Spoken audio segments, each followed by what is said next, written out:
Let's move into the bond space. Simon Michell from FIIG joins us now live. Simon, some further bond market weakness on display here at home. What are going to be some of the catalysts for some strength? We're always talking about weakness. Morning, Carsten. Yes, look, I think we're waiting some data later this week.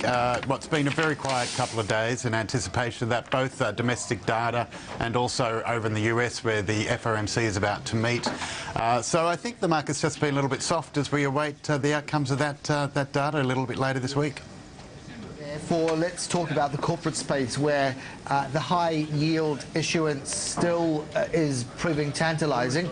What's on your radar? Yeah, look, it is absolutely, Carsten. I think as we've seen the yield curve flatten, the value along the yield curve has been lowered by that flattening of the yield curve.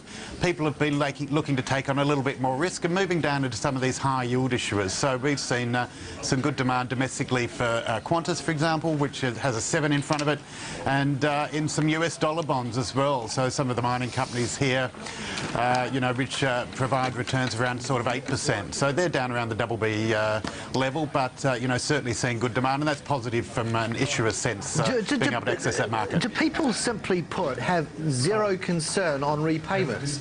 Look, I think it's about accessing these companies at a different level on the capital structure. Right. So these would be companies where they may be very familiar with them from an equity level, and now they're able to access them as a senior bondholder with the protections that a senior bondholder gets, like your fixed coupon payments, your fixed maturity date. So I just think when you can lock in levels around that sort of 7–8%, people start to think, well, if I can get that with as a senior lender, I'm more comfortable at that point. Okay, speaking of points, let's talk about the flattening of the curve in the United States now, and the longer end bias that's quite on display.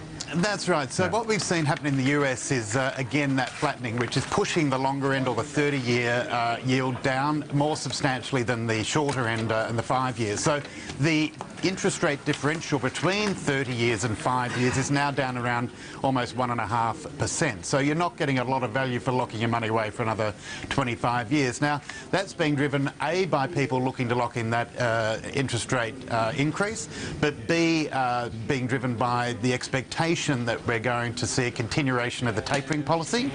And every month they pull back on the level of bond buying, we move closer to a point where we're likely to see these rates move up, and that's going to impact that shorter end of the yield curve sooner.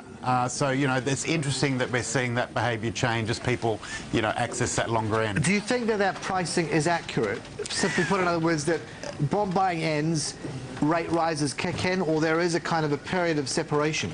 Look, I think there will likely be a period of separation, but I think that, as long, we could probably be out of this tapering by October. The market is still saying third quarter 2015. If you look at the yield curve, that is drifting around the sort of middle 2015. So we haven't seen much change in that expectation.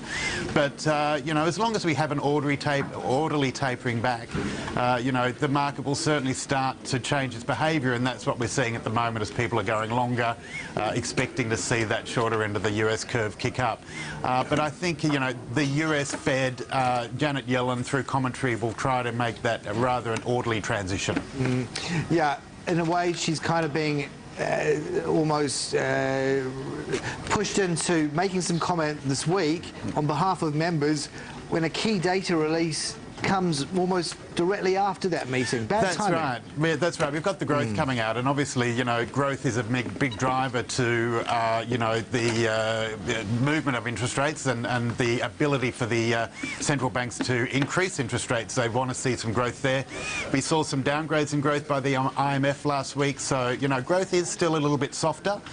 So, if the Fed comes out and says, look, we're happy with things, we're going to pull that tapering back, and then we get a soft growth number, that could be a difficult position for the chairman. Simon, thanking you so much, as always. Thanks, Carsten.